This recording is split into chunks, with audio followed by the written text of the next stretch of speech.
Again, it just tells the story of it's the evil and the ugliness of people's hearts these days is everywhere.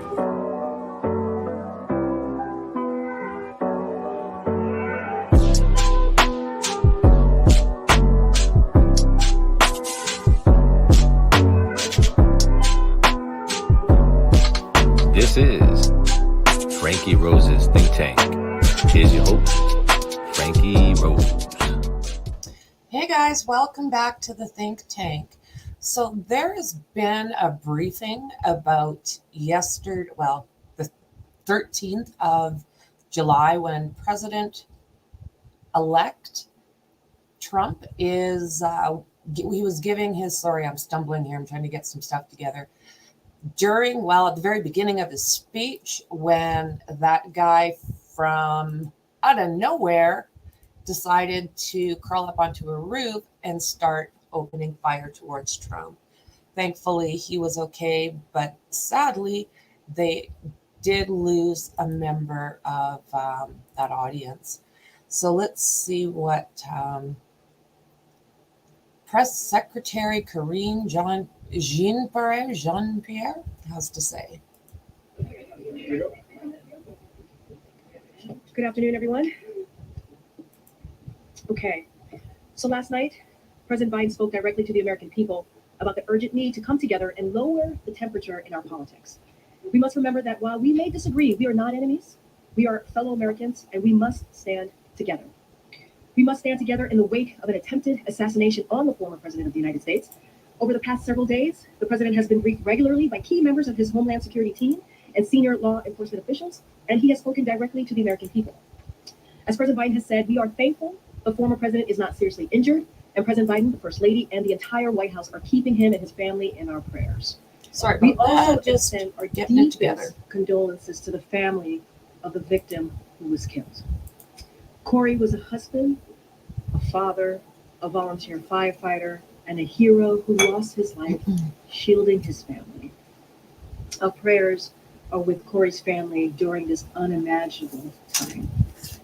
The president spoke about an ongoing investigation, and as he said, we do not know the motive of the shooter yet. We don't know his opinions or affiliations.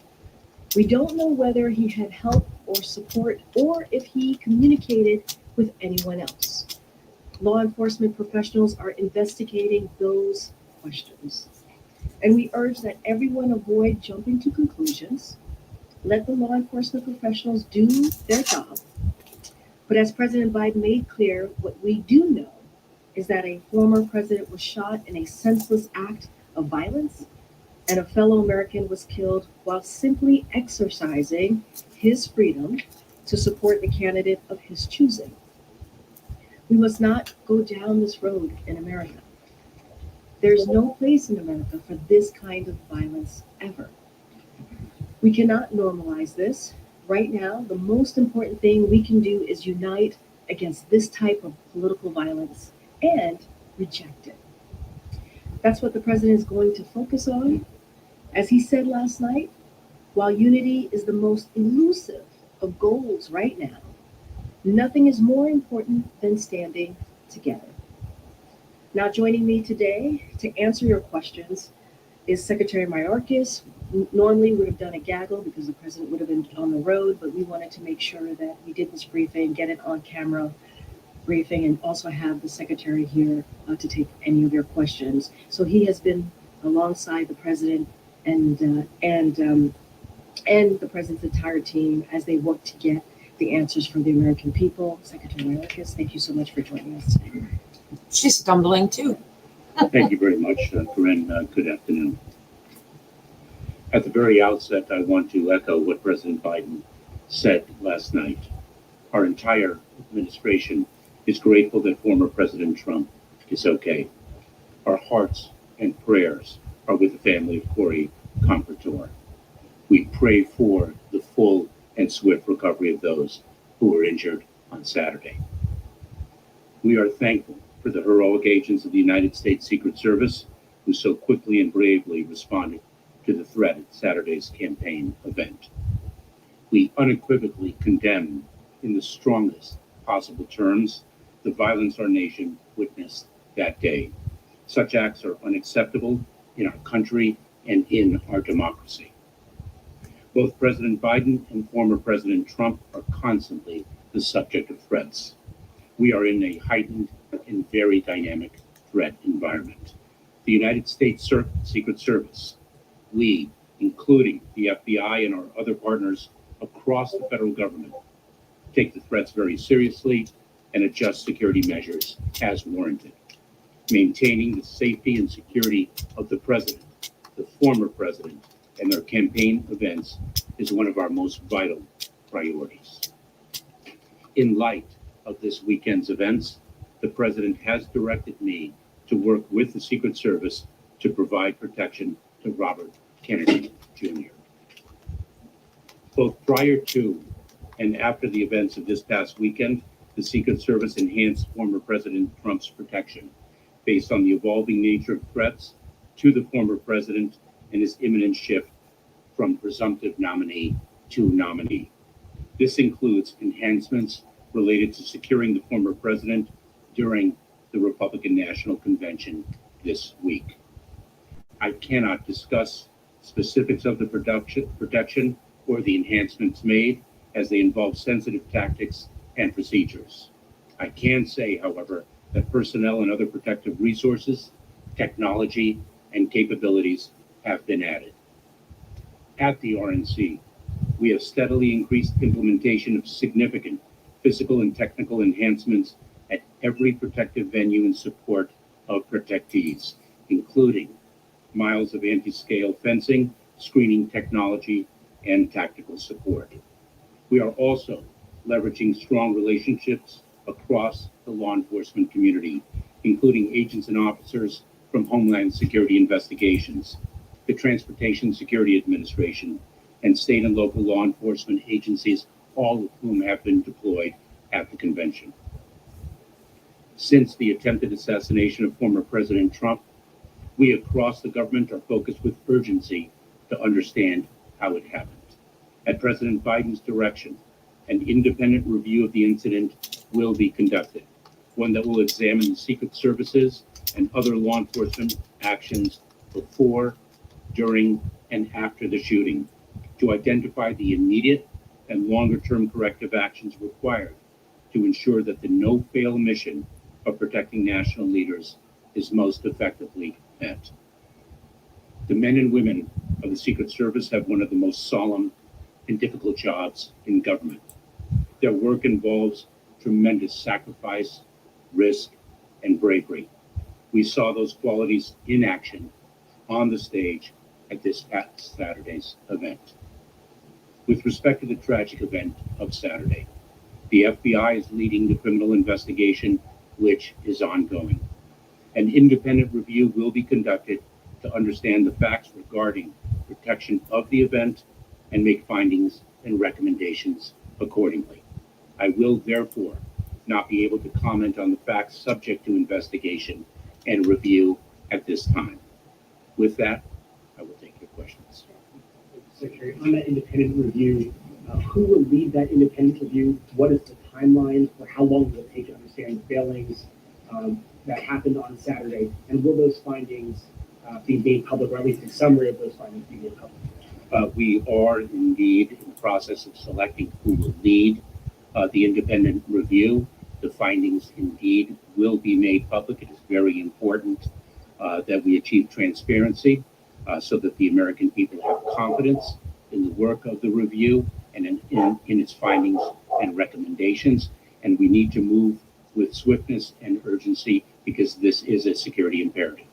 Secretary, on that, does the president have confidence in the Secret Service director after Saturday's failures? I have 100% confidence in the director of the United States State Secret Service. I have 100% confidence in the United States Secret Service.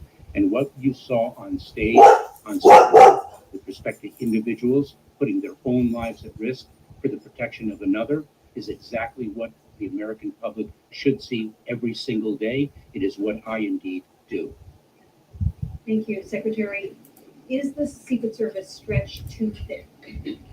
the Secret Service in times like this calls upon other resources and capabilities to handle a campaign of this magnitude. This has been the case each and every presidential campaign. We draw upon resources not only across the federal government, but with state and local law enforcement. And I do intend to speak with members of the Hill with respect to the resources that we need. And a few House Republicans have suggested that this was an inside job, that this administration or the Secret Service wanted Donald Trump to get shot. There are conspiracy theories proliferating online. How do you feel? How does the rank and file feel when they hear that? So let me just say this. First of all, that is preposterous, and it is also dangerous to propagate rumors that are so unequivocally false and provocative. And as the president so powerfully said to the entire nation, we have to tamp down the rhetoric in this country. The rhetoric itself creates a threat environment that really is quite dynamic and evolving. Mr. Secretary, what concerns you about the fact there were witnesses who had identified a gunman on the building? There was local law enforcement assigned to that building, and of course the Secret Service had the overall responsibility. Where do you think a breakdown may have occurred? Is it because you had to rely on local law enforcement, maybe not having the kind of synergy you might need? Where do you see the breakdown with witnesses saying there's a gunman and actually not happening fast enough? There has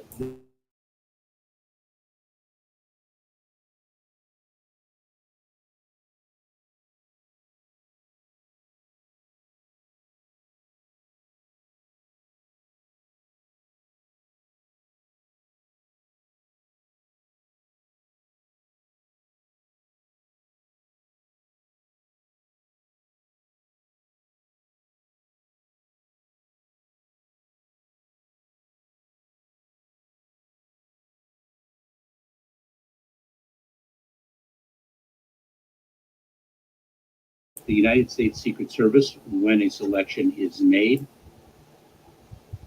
and will act upon those. We rely upon local law enforcement and other assets, resources, and capabilities every day. And we are incredibly proud to do so, and we're incredibly proud of the courageous law enforcement officers upon whom we rely. That you've been here, the former president has selected J.D. Vance. What can you tell us about the security for the running mate? So the United States Secret Service, when a selection is made, will provide the appropriate level of security. In the heightened threat environment, what's the underlying reason for that? What can you tell us more about that? So this is something that both Director Wray of the FBI and I have communicated publicly, both in hearings and outside the hearing context. The threat landscape is very dynamic, both domestically, with the rise of domestic violent extremism. The rhetoric to which one reporter referred only contributes to that. And of course, we have seen the foreign threat environment increase as well. Jim, thank you.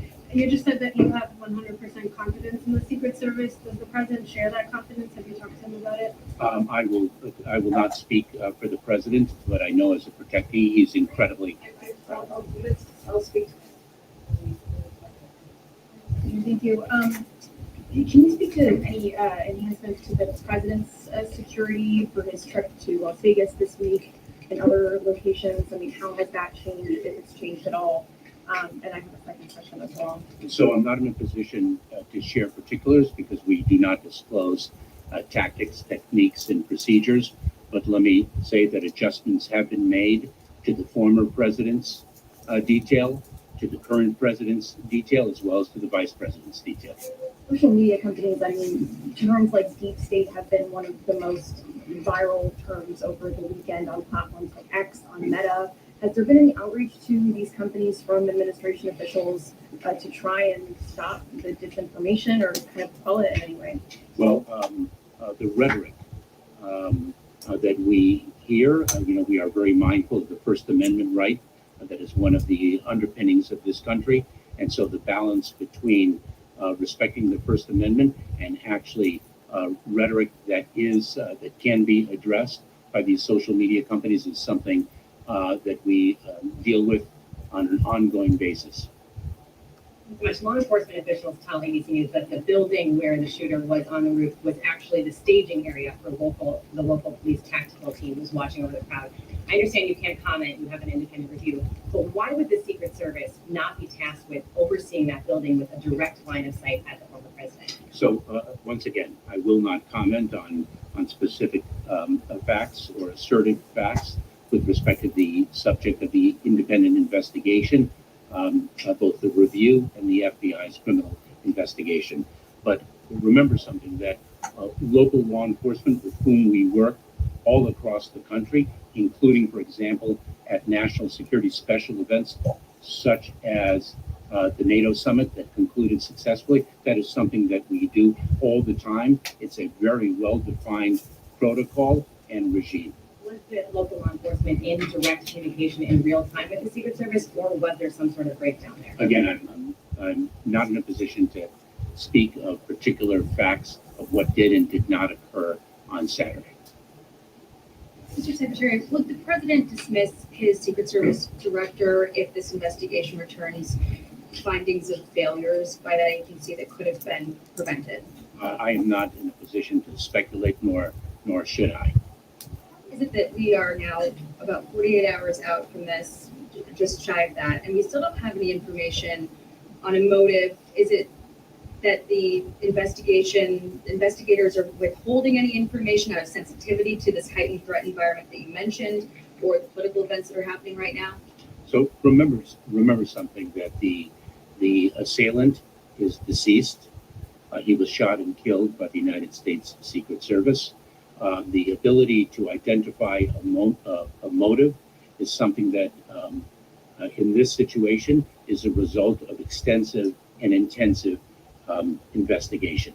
And so it is, in fact, only 48 hours after the tragic events of Saturday. And you will recall, I think, in the very, very tragic shooting in Las Vegas quite a number of years ago, because of the fact that the assailant then was shot and killed, a motive was not identified at all. Motive there, Mr. Secretary. You suggesting Correct. that we might never find one? I'm not suggesting anything. I just cited that as an example of the difficulty in identifying a motive. Sir, at least 8 Republican lawmakers have blamed President Biden for this. An additional 21 blame Democrats, the left, and the media critical of Trump for driving the rhetoric that led to this outcome.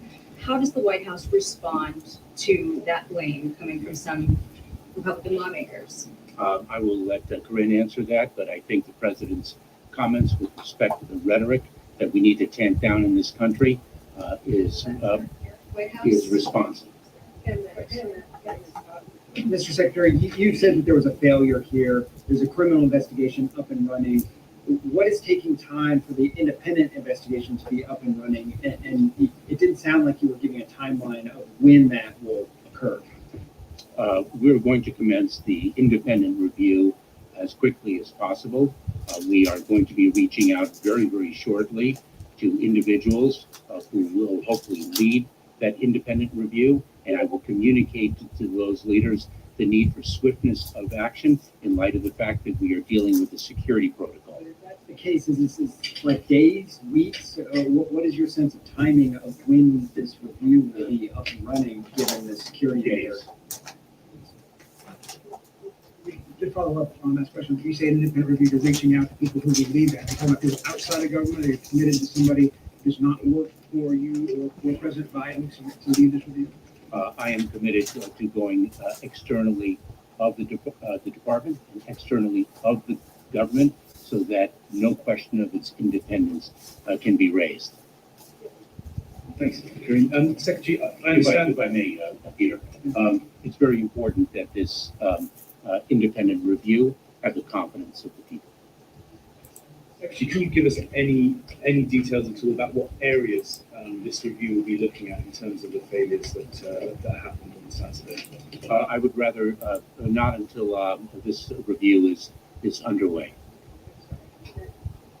Just quickly, if I may, Secretary, Can you fill out any more of the timeline of what local law enforcement knew or didn't know before the shooting? Just this is in reference to this interview with an individual who said that he saw somebody crawling up the building, and we're still a little unclear on the timeline of how that information was communicated. I hate to end this session on an answer on a question that I cannot answer, and so perhaps Karine will reach out for another question. Because as I mentioned before, I cannot speak to what did and did not occur. The facts are the subject of an independent review, or will be, and also a criminal investigation is underway. So, is there any progress on hacking into the suspect's cell phone? Same answer. So what do you tell No. You can answer. Thank you for coming to the briefing. You said that you have 100% confidence in the Secret Service. Do you have 100% confidence in Director Cheadle specifically? Yes.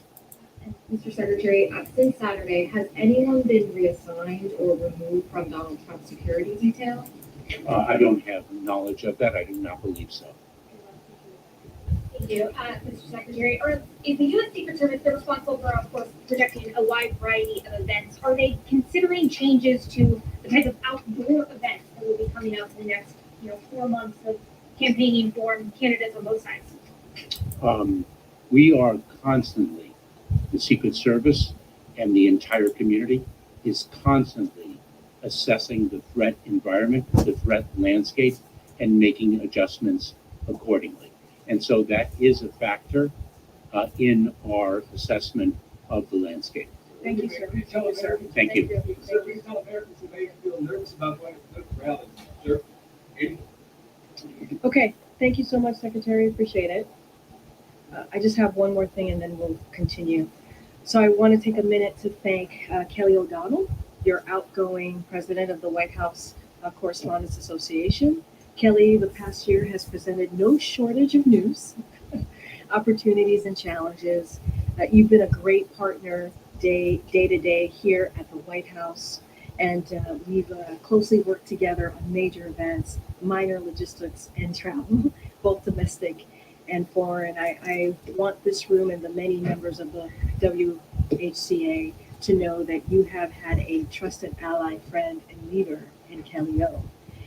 And you have always advocated heartedly on behalf of your fellow journalists, and we are grateful for your service, and we are relieved you will still be on the beat here at the White House and in the briefing room. It has been a joy, and I've had the opportunity to know you for some time, even before being at the White House, and I really appreciated more personally your guidance, your mentorship in tough times.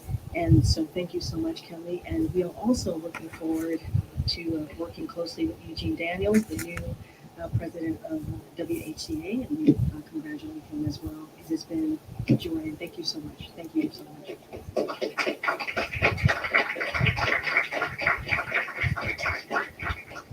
All right, Zeke, let's go. Jay's question there. Does the president have confidence in the director of the Secret Service? So a couple of things, yes. So the answer is yes, but I do want to say the director is working hard to examine what happened and to ensure protectees have needed security. And she's committed to cooperate fully with the independent review that the president obviously announced and directed to move forward with just a day or so ago. Everything is moving so quickly. The men and women at the Secret Service have a hard job, as you heard the secretary mention. They work tirelessly every day to protect the president, former presidents, and other people. Their mission is critical, and we need all hands on deck in this moment. Right now, we're focused on getting all the facts so we can get to the bottom of this, of what happened. It is important for the American people to know what happened. That's why the president directed an independent review, direct the independent review, and that's what the president asked for. Direct the Secret Service to provide Donald Trump and all other protectees the resources needed to ensure safety, and order the Secret Service to review all security measures for the Republican Convention, which is what you've heard directly from the Secret Service to speak to in the past 24 hours or so. But yes, he has confidence. Does he have confidence in Secretary Mayorkas, obviously, since Steve? Yes. And Does the president have plans, or has he spoken with the family of the man who was killed at the rally? So you heard me at the top, and you heard the president speak in his Oval Address, and one time before that, obviously, and he gave a heartfelt condolences to Corey's family, and the families obviously who were affected by the horrific shooting on Saturday. And so the president understands loss, obviously, as you all know. He understands what it means to lose someone that you love. Our condolences and prayers go out to Corey's family. I don't have anything else to add. We want to be really, really mindful and for their privacy, protect and respect their privacy. I just don't have anything else to add to. The president last night said it's time for everyone to flip the space to tone it down, to cool the political rhetoric. Does the president regret anything that he has said in the course of this campaign about his Republican rival or anybody else in the political space? Does he plan to adjust his rhetoric, or is it just a call for other people to make changes? So I want to just be very clear, and you know this. I've been asked about anytime there's violence, sadly, that comes up across the country. The president has always spoken out forcefully against violence, always. Political violence has no place in America. You've heard the president say this. He repeated his thoughts in the Oval Address last night. He repeated his thoughts multiple times before then, and obviously throughout his presidency, throughout his entire career. We want to make sure that we are not politicizing this. At this moment, it is not a time to do that. We want to make sure that we bring Americans together. When you think about why the president ran in 2020, the cornerstone of his presidency is uniting this country. And he also said that it is okay to have disagreements on agendas. It is okay to have disagreements on character, on record. But we cannot have violence in this country. And that is something that he's going to continue to be very, very clear about. Does he or does he not regret anything that he has said about former President Trump or any of his other political rivals? What I will say is the president has forcefully spoken out against violence. That is something that he has done over and over again. And he believes that, he feels strongly about the stakes of this campaign. He feels very, very strongly about that. He wants to bring the temperature down. He wants to lower the temperature. It is important that we do that. And it is a moment that we come together. And that is what this president is all about. And he wants to continue to work on uniting this country. That's what he wants to focus on. Follow up on that. Just last week in Michigan, President Biden called Trump a threat to this nation. Should we expect that he will not be calling out Trump with that kind of rhetoric going forward? So what I will say is that it is important, right? We believe it is important to continue to forcefully speak against any type of political violence. That is what the president believes.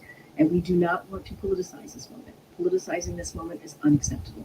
We believe, and the president believes, you heard from him in a very clear statement last night about the importance of uniting this country, the importance of continuing to do so, and that we cannot tear America apart to score political points. We cannot do that. And so we don't want to politicize this moment. We want to unite. We want to continue to focus on that. And that's what the president's going to focus on. So will his messaging change this week? His messaging is going to be really clear. He's going to continue to engage with the American people. That's what you're going to see in the next upcoming days, upcoming weeks. Nothing different than what he's done in the last almost 4 years. And lay out his agenda, highlight his agenda. There are differences. There are differences in our agenda and what Republicans believe, right? There are differences. And that is okay. And it is okay to speak to someone's record and someone's character. But we cannot accept violence. We cannot accept that. And so the president's going to continue to do that, highlight his agenda. It's important for the American people to hear directly from him what he has done the last 3.5 years and how he sees the future of this country. That will not change. Speaking of that agenda, the president told a group of Democratic lawmakers on the phone this weekend that he has been working with experts on some Supreme Court reforms that he will be unveiling at some point in the future. Can you tell us anything about those reforms, when he might unveil them, and what he is seeking to achieve? I appreciate the question. I'm not going to get ahead of the president, so I don't have anything to share at this time. He also said in his press conference last week that he is looking at rent caps. What can you tell us about his policy when it comes to rent caps? Again, I'm going to let the president speak to that when the time comes. Thanks, Jason. To follow up again on the Oval Office address, and lowering the temperature. Does the president want to see any concrete actions from former President Donald Trump to show that he too is working to lower the temperature? I'm going to let the former president speak for himself and move forward with how he wants to move forward with his campaign, with how he sees the country, the future of this country. He has to speak to that. I'm not going to get into that from here. Is there anything else you can tell us about the call between the president and the former president? What the tone was? Did the race come up at all? Did the former president mention anything about politics, or was it just well wishes? So, look, I'm going to stick to what we have been able to confirm for all of you. Obviously, the president said this as well, that they spoke on the president said this on Sunday. Yesterday, he spoke with Donald Trump on Saturday. He is sincerely grateful that he's doing well and recovering. He had a good and respectful conversation with him, and that the president and the first lady will continue to keep Mr. Trump and his family in their prayers. I just don't have anything else to add. It was a private conversation, but we were able to confirm to all of you what was put out by the campaign. Was it a matter of minutes, this phone call, or how long was it? So it happened on Saturday. Don't have a timeline for you. It was a respectful call. It was a good conversation, and the president's going to continue, and the first lady is going to continue to send well wishes. Does the president feel like this effort to get him to step aside is now fizzled down? We're not going to politicize this. We're just not. The president's going to continue doing what he's been doing for the past couple of weeks, for the past 3.5 years, which is going out there, engaging, talking directly to the American people about his record, what he's been able to do on behalf of the American people in the past 3.5 years, the economy, healthcare, continue to expand healthcare, continue to make sure that the wealthy, corporate and billionaires are paying their fair share, and make sure that we're building an economy from the bottom up, middle out. That is what the president's going to focus on. We're not going to politicize this moment. Lastly, we saw reports that he had met with Chuck Schumer over the weekend. Is that true? Anything you can say about that? So what I can say about that is that I think Chuck Schumer put out a note on that. It was a good meeting, like the senator said, and I'm not going to read out beyond that. And the president is looking forward to continuing to work with Leader Schumer, continuing to work with Leader Jeffries, and how we can focus on the American people, do the work that we've been able to do, that historic work, building on unprecedented record. That's what the president wants to focus on the American family, the middle class, and that's what I can say about that. Okay, Michael. Senator J.D. Vance, whom Donald Trump has just picked as its running mate, put out a message on social media Saturday, about 2 hours after the shooting, blaming President Biden's rhetoric for the shooting. In fact, he said that rhetoric led directly to President Trump's attempted assassination. What's your response? I mean, I've kind of gotten this question in many different ways. I'm not going to politicize this moment. We are not going to politicize this moment. It is wrong to politicize this moment. We have been, very clear on how sick. The president said this word. Saturday's events were sick. It's not acceptable. Political violence is not acceptable. And we have said that over and over and over again. And we will continue to be very clear about this. We need to lower the temperature. That's what we need to do. Lower the temperature. And unite the country. That's what that's the cornerstone of his presidency, is uniting the country. That's what he wants to do. This assassination attempt happened right after the NATO summit, where the president wants to show the world about the American leadership. Are you concerned this incident may damage America's international image? Look, it's really repeating what the president said. Now's the time to focus on uniting the country. You heard directly from NATO leaders just last week on how they appreciated and respected the president's leadership, especially over the last 2 years, more than 2 years, as we think about the war in Ukraine because of Russia's aggression, as we see what's happening in the Middle East, and in particular NATO. This is a president that has strengthened NATO and helped to expand NATO. And so that's what you saw from the leaders, that's what you heard from the leaders, and that's what you saw from this president, obviously, in his term here at the White House. We're going to continue to hear directly from the president. We got to lower the temperature. We got to unite the country. That's what the president's going to continue to focus on. Okay. Thank you so much. Have the tragic events of this weekend shifted the president's sense of urgency or position on gun control legislation? And then secondly, there's been a lot of right-wing chatter about the female agents guarding the former president. So I think I'm going to leave this one here. We're starting to get more into the political stuff. But let's see what we got going here. Plan following the assassination attempt over the weekend in Western Pennsylvania. Source tells ABC News that includes adding more officers to protect Trump.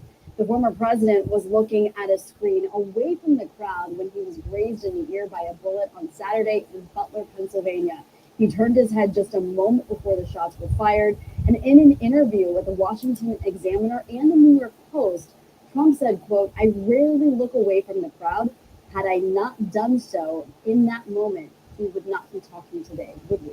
Pennsylvania Governor Josh Shapiro has ordered all American and Commonwealth flags to fly at half-staff in honor of Corey Comparator, the firefighter killed during the assassination attempt. The two other victims injured at the rally have been upgraded to stable condition. Now, the suspected shooter, Thomas Crooks, is believed to have acted as a lone wolf. The FBI said it is looking into his background and day-to-day activities as well as social media. But as of right now, nothing threatening is showing up. And despite the attack, former President Trump is pressing ahead with his campaign. Trump landed in Wisconsin last night for the Republican National Convention, which kicked off today in Milwaukee. He is expected to soon announce his pick for vice president. Let's go live now to Action News reporter Annie McCormick, who's been covering the assassination attempt from the site of Trump's rally in Butler, Pennsylvania. Annie, questions still swirling about what led up to this deadly shooting. Yeah, so many questions at this time. It's been nearly 48 hours since the assassination attempt on former President Donald Trump, and there is still a heavy law enforcement presence out here, including at the crime scene, at the farm show behind me, where they continue to hold that scene. Take a look at what happened. The investigation into the attempted assassination of former President Donald Trump continues. Today, drones were launched over the crime scene where state and federal investigators are still on the ground in Butler County. They're working to identify the motive of the suspected shooter, 20-year-old Thomas Matthew Crooks. Residents whose homes sit next to the crime scene lived the tragic day Saturday afternoon. Sunday, they watched agents scour and process the area. When you heard the gunfire, what did you think? I still do not understand how this kid got onto that building without anybody seeing him that was part of Donald Trump's security. If you remember one of the lives I did just after this happened, there was that one fellow that said he kept trying to get their attention as this guy was going up this building with his weapon. So I still have questions. Why was that roof left open with a direct line to Donald Trump?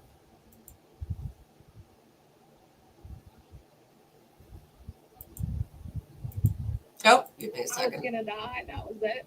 Explosives were discovered in a vehicle found parked near the rally and at Crooks's home in Bethel Park, a suburb of Pittsburgh. The gun recovered was purchased by Crooks's father in 2013.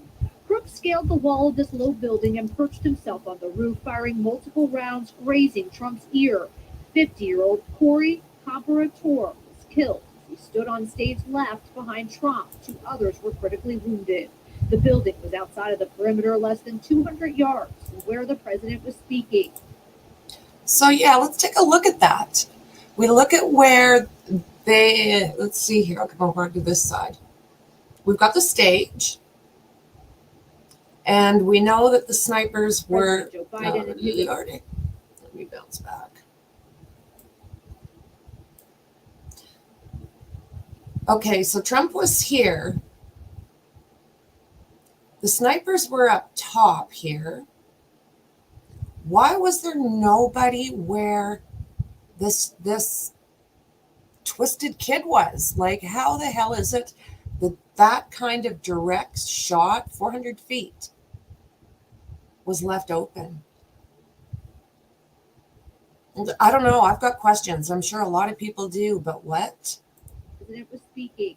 President Joe Biden and his administration vowing to investigate how this happened. A direct line of sight like that to the former president should not occur. The victim who was killed was a Buffalo Township firefighter who died protecting his family, shielding them from gunfire. His firehouse now in mourning. Now, the head of the Secret Service said today that they do understand President Biden's call for an independent review. They will cooperate with that, and additionally, any congressional hearings that might take place. Now, reporting live from Butler County, Annie McCormick, Channel 6, Action News. Sarah and Christine. Annie, thank you. Wow. Just wow. This morning, a tragic up. Let's see here. I have questions.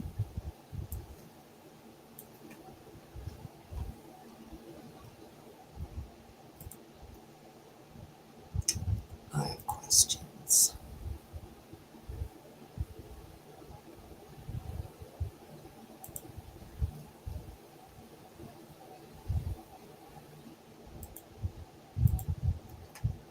Come on.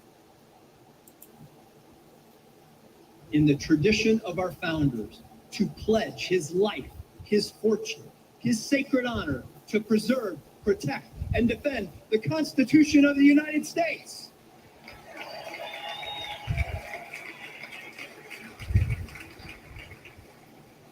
He must share the values and principles of our presidential nominee and be trusted to faithfully implement the will of the people. J.D. Vance is such a man. There you go. J.D. J.D. J.D. J.D. J.D. J.D. J.D. A man who loves America and will represent our people with moral courage, strength, and honor. JD is a living embodiment of the American dream. He came from humble beginnings, and even as his life took him to places he might have never imagined, he never forgot where he came from. Ohio values are in his blood. Okay, we'll just look at this for a minute. There you hear it in the hall, the description of J.D. Vance for the supporters here in Milwaukee who learned just a short time ago that J.D. Vance would be the pick for VP on this Trump's ticket. That's what I wanted to see, was just basically we've seen who he had here in the hall, chosen. the handheld sort of sun. So the FBI did gain access to this guy's phone.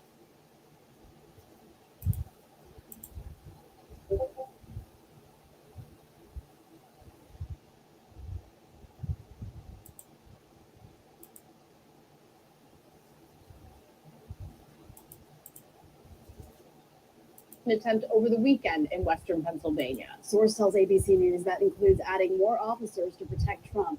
The former president was looking at a screen away from the crowd when he was grazed in the ear by a bullet on Saturday in Butler, Pennsylvania. He turned his head just a moment before the shots were fired. And in an interview with the Washington Examiner and the New York Post, Trump said, quote, "I rarely look away from the crowd. Had I not done so in that moment, we would not be talking today, would we?" Pennsylvania Governor Josh Shapiro has ordered all American and Commonwealth flags to fly at half-staff in honor of Corey Comparator, the firefighter killed during the assassination attempt. The two other victims injured at the rally have been upgraded to stable condition. Now, the suspected shooter, Thomas Crooks, is believed to have acted as a lone wolf. The FBI said it is looking into his background and day-to-day activities as well as social media. But as of right now, nothing threatening is showing up. And despite the attack, former President Trump is pressing ahead with his campaign. Trump landed in Wisconsin last night for the Republican National Convention, which kicked off today in Milwaukee. He is expected to soon announce his pick for vice president. Let's go live now to Action News reporter Annie McCormick, who's been covering the assassination attempt from the site of Trump's rally in Butler, Pennsylvania. Annie, questions still? Okay, so they are saying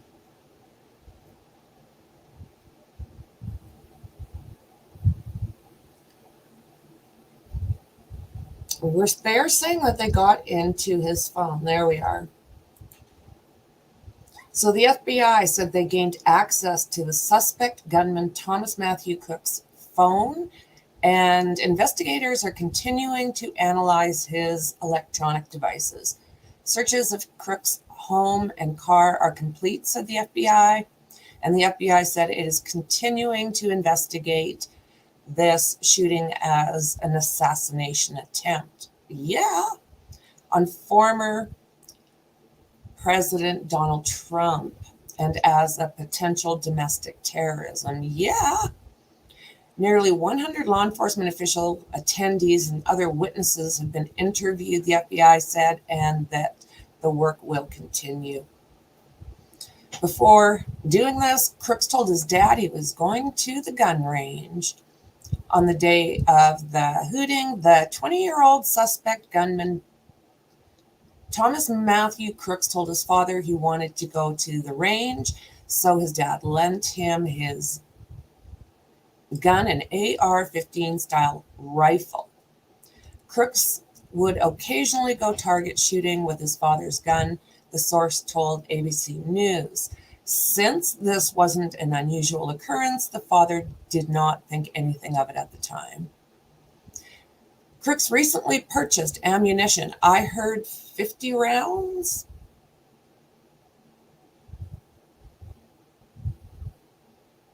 Both online and in person. The United States Secret Service has a no-fail mission, and yet it failed on Saturday, said Chairman James Comer in a statement Monday. Americans demand answers from Director Kimberly Cheadle about these security lapses and how we can prevent this from happening, he said. Secret Service protection increase for Trump, adjusted for Biden. Secret Service protection has been increased for the former President Donald Trump. Homeland Security Secretary Alejandro Mayorkas said the enhancement is based on the evolving nature of the threats into the former president and his imminent shift from presumptive nominee to nominee.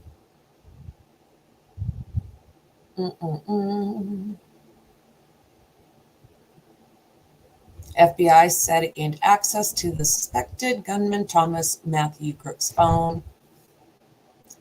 Okay. We've seen that.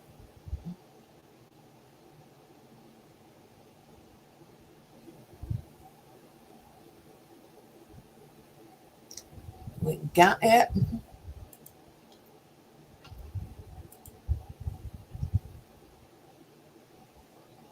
Oh, Lordy. Let me see what else I can dig up while we're looking. So we know that he has a nominee. Not a nominee, sorry, he's got a vice president picked out.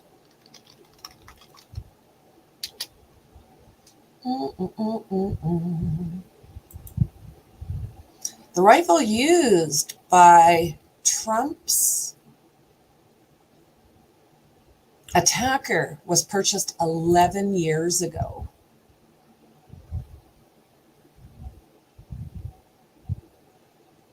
Just wow.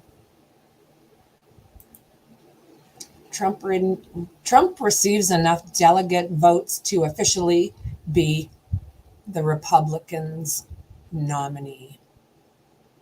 I have no doubt.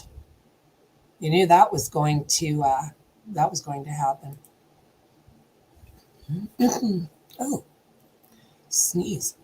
An inside sneeze. Trump UBC professor celebrates assassination. What the hell? Wow. Some of these people, one says, damn, so close. Wow.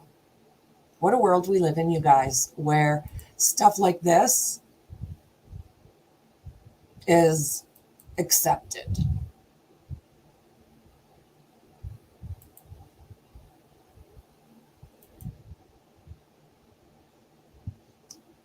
So the small Pittsburgh suburb of Bethel Park in Pennsylvania is reeling after the FBI named a local man, Thomas Matthew Crooks, as the person who shot at Donald Trump during that campaign rally. Investigators believe that Crooks, armed with semi-automatic AR-15 rifle, opened fire at the former president while he was addressing a crowd in Butler, Pennsylvania, leaving one audience member deceased and 2 others wounded. The 20-year-old kitchen worker was unalived by Secret Service. We've seen that. We've seen a couple pictures of that fellow that did this. And, you know, honestly, it makes you wonder just by looking at that picture how he didn't see that guy over in that roof. How do you not see Thomas Matthew Crooks? So in his well-to-do hometown, however, neighbors are in shock, seemingly unable to grasp how a quiet young man is now accused of this shooting. The FBI, for its part, has said only that Crooks was the subject involved of the attempt on former president and that an active investigation is underway. Thomas Crooks was not carrying ID, so investigators used DNA recognition technology to identify him. Just wow. Let me move this, take it over here for you guys.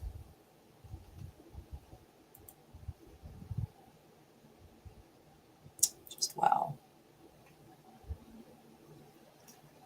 He was from Bethel Park in Pennsylvania, about 70 kilometers or 43 miles from the site of the attempted assassination, and graduated 2022 from Bethel Park High School with a $500 prize for maths and science, according to their local newspaper.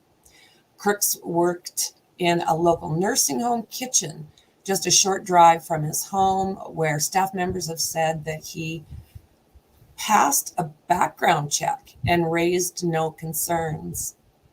The community called, Allegheny or CCAC has confirmed that Crooks attended the school between September 2021 and May 2024. He graduated from the school with an associate's degree in engineering science. In a statement to the BBC, the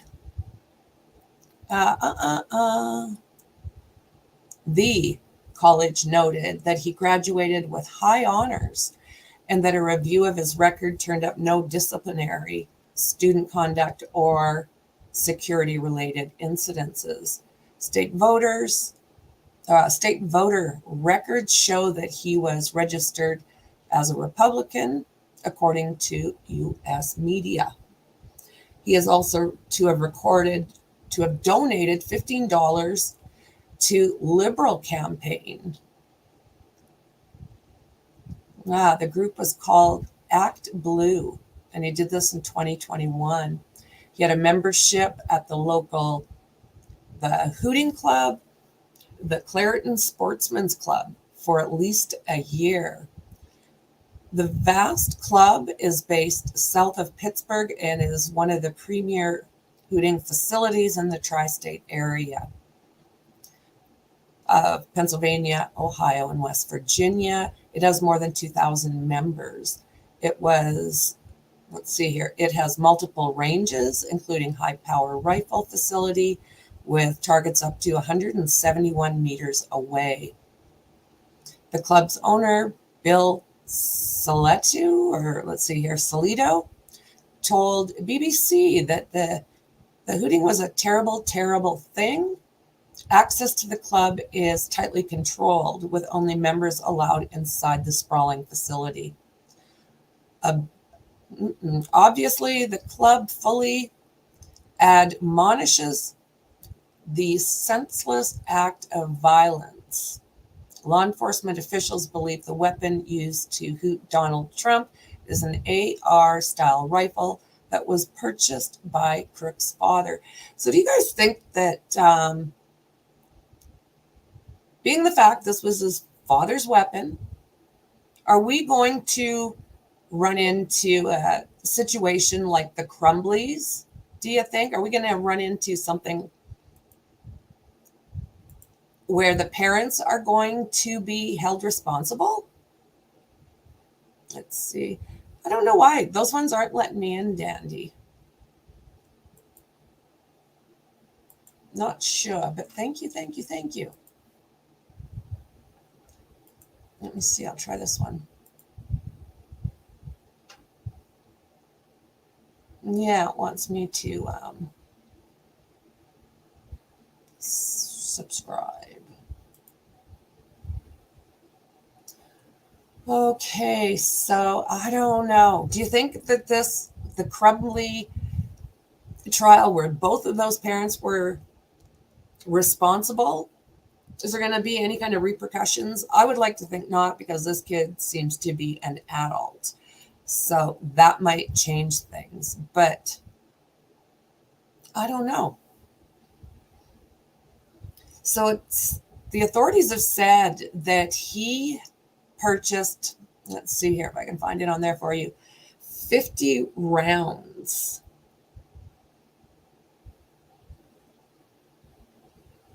Mm-mm-mm-mm-mm. 50 rounds on the day of the rally. So he picked this up that day. Now, they also said after he was taken out that they looked at his vehicle as well as that search of his home, where they're saying that there was possibility of bomb making. Bomb technicians were called to the scene to secure and investigate those devices. So far, we don't know why Crooks decided to do this. They are still looking for a motive. They are still examining his phone and the rest of his digital devices.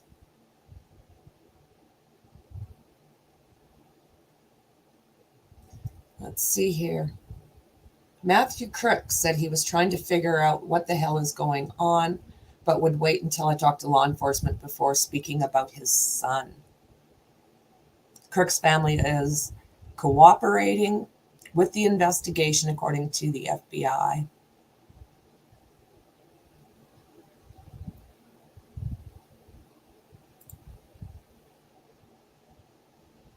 My friend's mom came downstairs and said, "Do you know who this is?" They're saying it's a 20-year-old from Butler Park.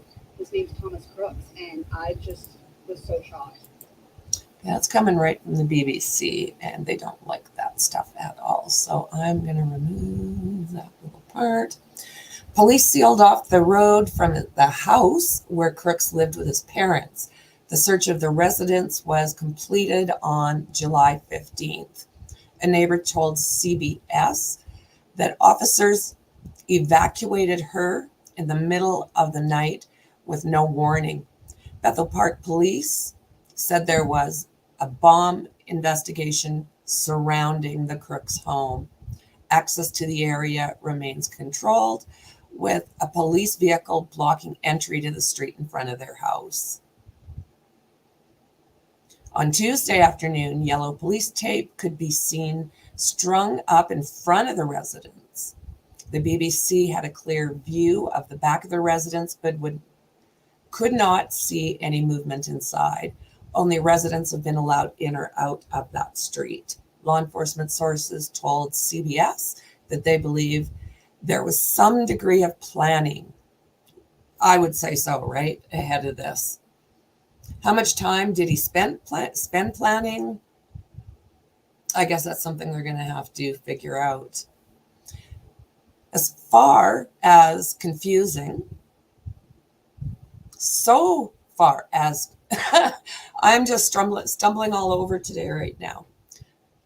So far, confusing and at times conflicting pictures have emerged of who Crooks was as a person. Well, that's what they're saying. They're saying that he was this quiet guy that liked to help seniors and liked to do all these different things. But then he's also the same guy that just scurried up a building and took shots at a president-elect. Lordy. Speaking to locals, some of the young locals who went to school with him described him as a loner who was frequently bullied, sometimes wore hunting outfits to school. Alrighty.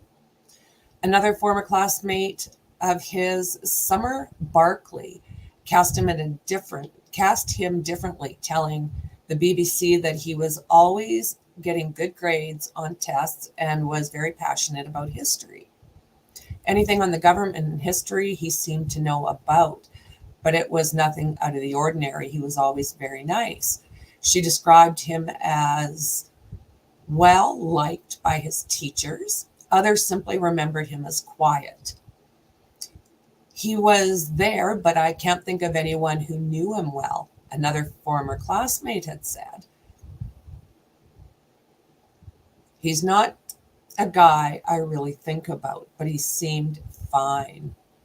Other classmates who similarly did not want to be identified described him as intelligent but a little weird.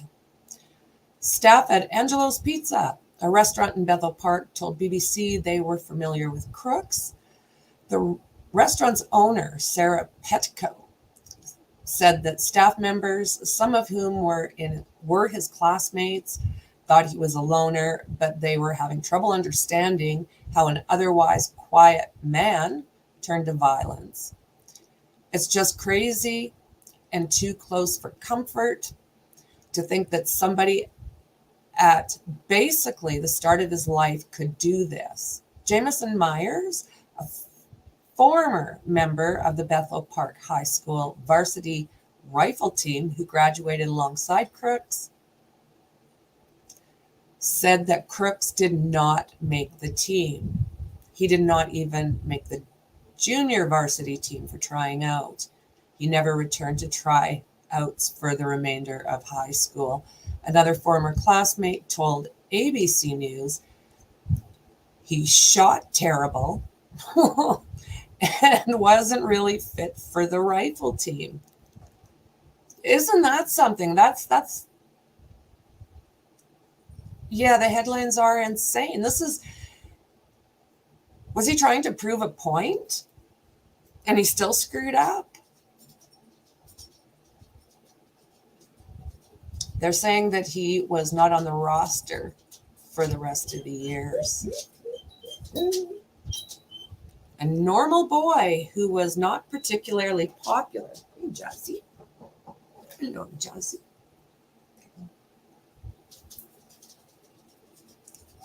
Never got picked on or anything. Nice kid who never talked poorly of anyone, and I never thought him capable of anything I've seen him do in the last few days. This one kid, Max, took an American history course with Crooks, said that his former classmate definitely was conservative. Mr. Smith recalled a mock debate in which they both took part, saying the majority of the class were on the liberal side, but Tom, no matter what, always stood his ground on the conservative side. It makes me wonder why he would carry out an attempt on a conservative candidate. You know, I've been hearing a lot of that they're not understanding why, if he leaned that way politically, he would have made an attempt on Trump. When it gets into politics, again, I don't follow the political world. Okay. 2 others identified by state police, thank you, Dandy, was David Dutch, 57, and James Copenhaver, 74. They were also injured during that looting. Just wow. What the hell?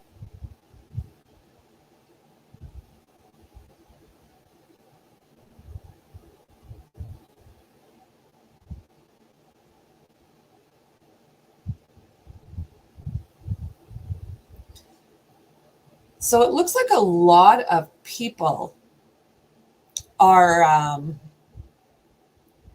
basically saying the same thing when it comes to this kid, that he wasn't necessarily popular, but at the same time, it doesn't sound like he was getting picked on.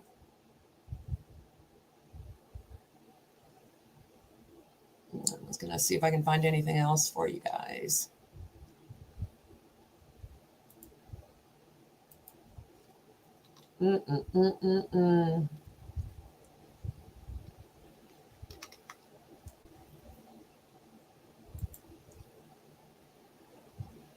Just unreal.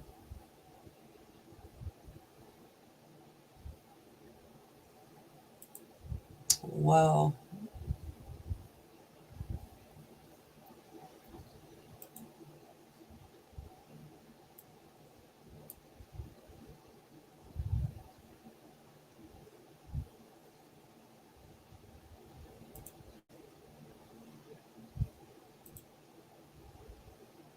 Trump assassination attempt live updates. More than a dozen guns were found at his home.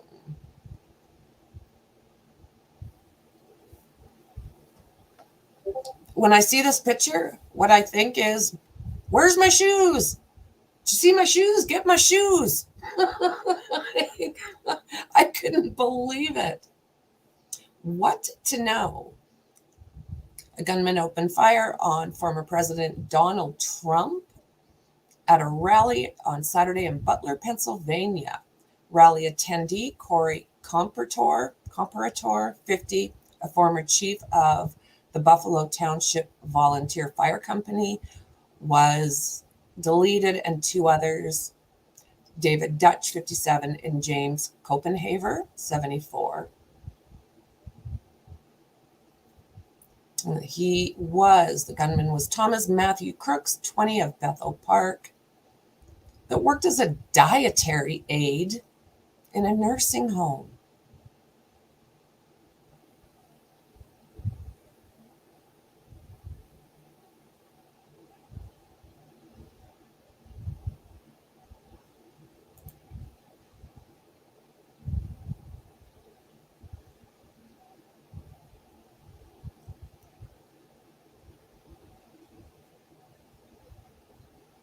So it does, as far as security goes, maybe increasing it a little bit, maybe revamping.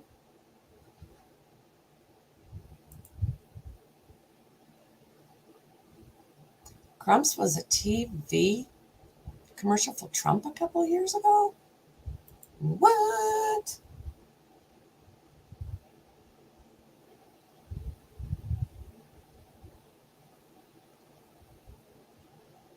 One of the victims was a Marine vet, David Dutch.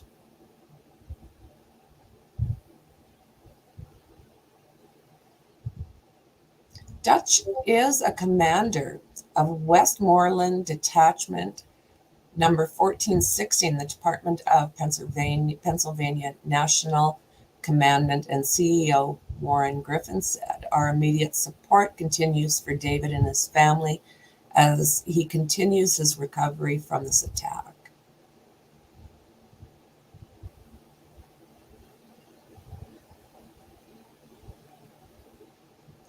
Wow.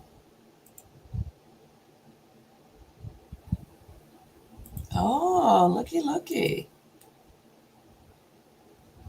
Let's take a look at this, guys.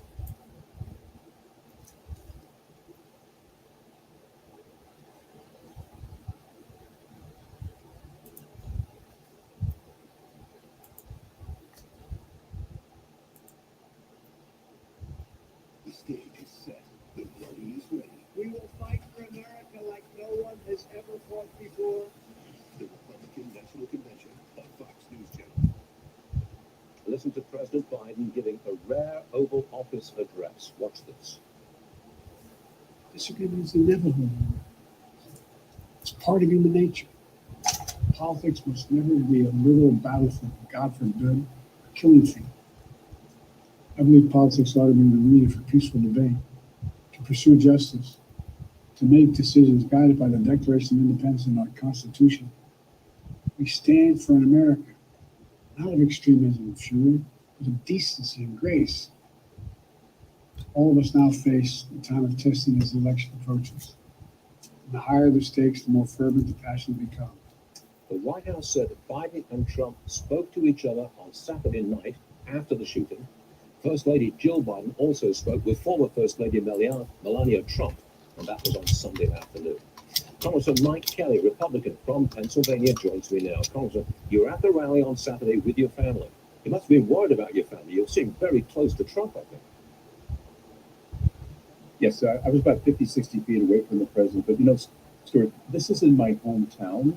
This event took place at the Farm Show grounds. There could not be any more better example of rural America than the Butler Farm Show grounds, where the 4-H kids are showing off their animals. Everything takes place there.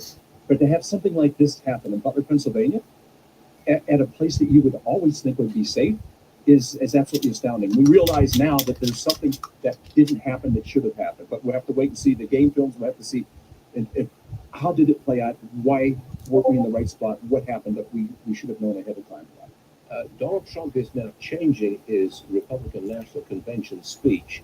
He's now calling for unity. He's no longer going after President Biden. Is that a good approach in your opinion? Yeah, well, you know what? I think it's always been about policy and not so much about politics or personalities. I just know that there is a strong leader in the country today. I know there is somebody who's already been in that seat, led us through a very strong period. But we're looking now as we go forward in a world that's completely upside down right now. I want the strongest person possible to sit in that seat, be the leader of the free world, and be able to drive policy in a direction that is in the best interest of the American people. There's only one person that can do it. That is Donald J. Trump. So I'm really looking forward. I'm on my way to Milwaukee today. Can't wait to see him again. I saw him Saturday night. I didn't see him. I was, like I said, I was 50 feet away. That pop, pop, pop, pop. And I saw the president go down. I said, oh my God, somebody has shot the president. And then behind me, the cries were coming up. Oh my gosh, he's hurt, he's hurt. I turned around, there were people with blood on their shirts.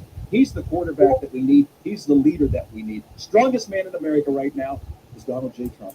Congressman Mike Kelly, thank you very much for being with us this morning. So we appreciate it very much. Thank you.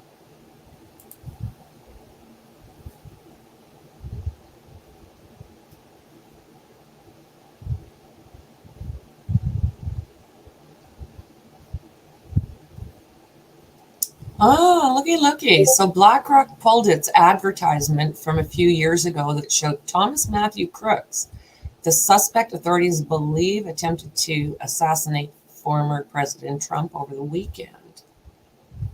Images of Crooks' appearance in the ad began circulating online after he was identified by officials as the gunman that fired several shots at Trump campaign rally on Saturday, striking the upper part of his ear while the former president was speaking to rally goers. Just unreal.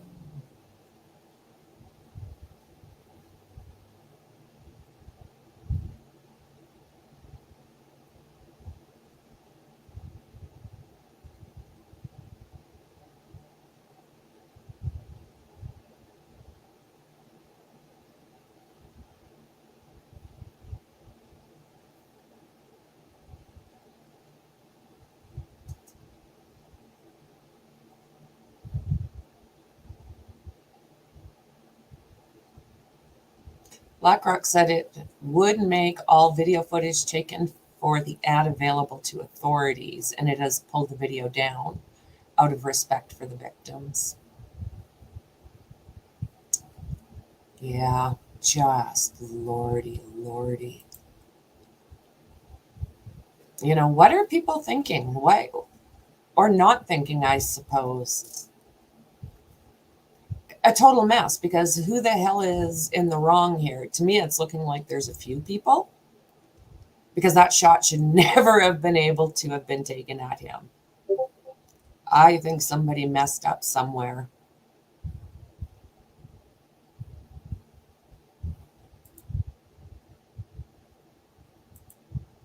Let's take a look at this one.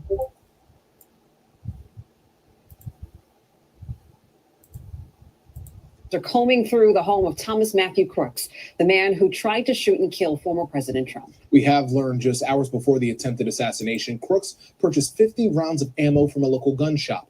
Investigators also suspect the shooter had explosives in his car and home. ABC senior investigator Aaron Katersky joins us live from Bethel Park, Pennsylvania, where that search for answers is just getting underway. Aaron? It is getting underway, except it isn't turning up much. They've found rudimentary explosives in the home behind me where the shooter lived. It's still taped off, as you can see, part of the criminal investigation, but they haven't found any meaningful clues that points to a motive as to why he would take this historic act of political violence in his own hand. We do know that Thomas Crooks lived here, went to school here, graduated from high school in 2022. We spoke to some of his classmates who remembered him as quiet and reserved. I mean, he would sit alone at lunch. I mean, he was just an outcast. He didn't talk about politics. He kept to himself about that. And there was never anything negative that anyone had ever heard about him. The fact that, the guy was less than a mile away, a street away from where he lived, was kind of crazy. Neighbors have been interviewed by authorities who have been going door to door in this neighborhood all day, just asking basic questions about what neighbors may have known about the shooter. Did he ever drop any hints that he may have done this? They're trying to piece together a timeline of his movements in the hours and days and weeks prior to the attempted assassination on former President Trump's life, hoping that will give them some insight or some clue as to whether he spoke about what he was planning to do, told anybody. They've also been trying to exploit his phone, which was sent to the FBI lab in Quantico for analysis, hoping the phone may reveal some clues, because messages they've reviewed so far and a brief look at some of his online digital history has turned up nothing that would indicate he has ties to any organized group or anything threatening. So at this point, when it comes to motive, guys, they're a little flummoxed. We're live in Bethel Park, Pennsylvania. I'm Aaron Katersky for Channel 7 Eyewitness News. Yeah, isn't that the truth, Dandy? Isn't that the truth? Very seldom do you hear of,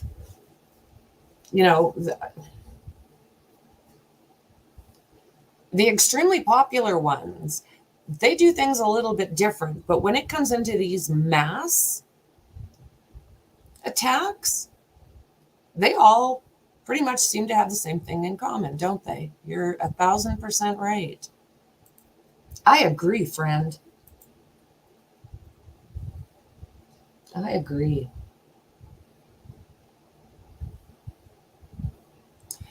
Well, I think that's what we have for right now, you guys. I'm going to continue to watch for updates if there's anything else. I appreciated all your help today, Dandy. Thank you so, so much.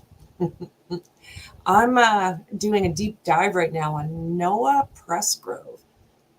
So I might be doing something on that later, on that case later. So with that, thank you very much for hanging out with me for the past hour and a half. I appreciate you guys. Don't forget to subscribe, like, and share, and I'll see you in the next one. Bye.